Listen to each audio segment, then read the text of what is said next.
What's going on, y'all? We're back for another video. Welcome back to the channel. If you're new here, welcome to the channel. Like, share, subscribe, all the other type of YouTube stuff. Y'all know the drill. Um,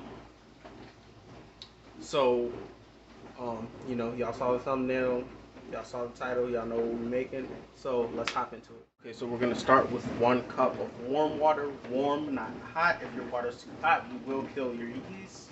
Yes, yeast is alive. Even though it's not an animal, because of course this is all things plant-based. We don't do animals over here. You know, animals move over to the side. We do all things plant-based, but yeast is still alive. It's a fungus, which is still a kind of plant. But I digress.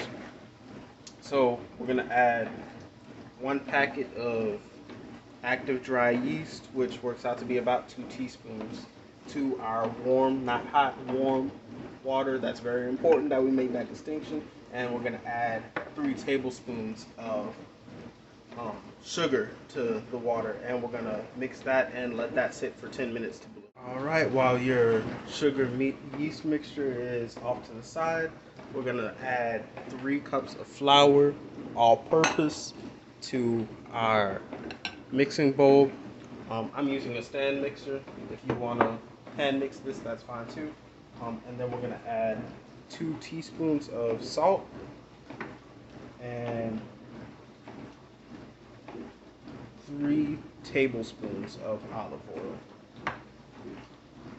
And we're just going to let that sit until our yeast mixture is done blooming, and then we're going to add that in here. Our yeast mixture is done.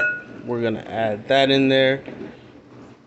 Alright, and before I turn on the mixer and let the dough hooks do, what they do, I'm gonna work this together with a wooden spoon until it becomes kind of a shaggy dough, and then I'm just gonna let the dough hooks do what they do and knead this for about 10 minutes or until it all comes together until a nice neat ball of dough. Alright, time to knead. I'll be back once it's done.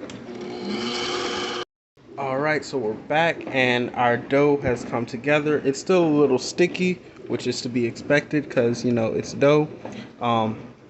But we're going to take the dough and we're going to sit it in a lightly oiled bowl, and we're going to cover it for an hour. That'll just give the dough time to rise, and once the hour is up, we'll be back to continue on with working. All right, we're back. It's been an hour and our dough has very clearly risen. So you're gonna do like I did, and flour your countertop table, wherever you're making this at, and we're gonna pull the dough out and just kind of pat it down.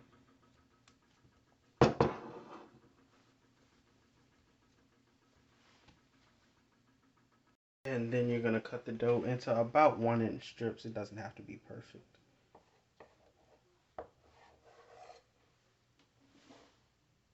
Alright, dough's cut, and this is going to sound very contradictory to what I just said, but I got rid of the imperfect edges because I'm a perfectionist. So we're going to cut these in half one more time. Right down the middle across there. I can't think of the word for that right now, but it's okay. Because y'all get a little visual representation. And then we're gonna roll those out. Right, they're all rolled out, and as you can see, they're pretty flat. So we're gonna add these to a lined baking sheet and cover those with a towel and let them proof again for a second time for about 20 minutes, and now is a great time to go ahead and preheat your oven to 375. All right, breadsticks are going into the oven.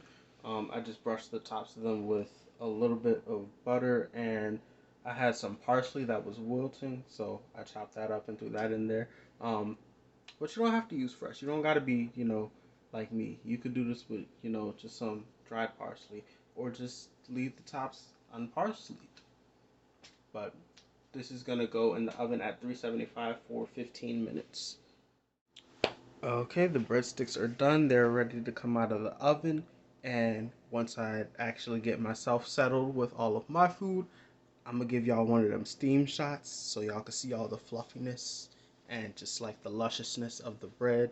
But before I forget, and before I allow y'all to forget, like, share, subscribe, follow. Leave a comment of the other type of content you want to see on the channel. And be sure to check out that link down in the description box. Got some good stuff in my link tree there. And um, even though this isn't the conclusion of the video, because I still got to give y'all that Steam shot, I'll see y'all for another video next week. Okay. As promised, I'm gonna give y'all that Steam shot. This is some gnocchi I made, and this is some broccoli cheddar soup. Needed something to go with the breadsticks, right? So let's see if y'all can see the steam. All right, now we're done with the video. And I'm gonna go ahead and eat my food, and I'll see y'all next week.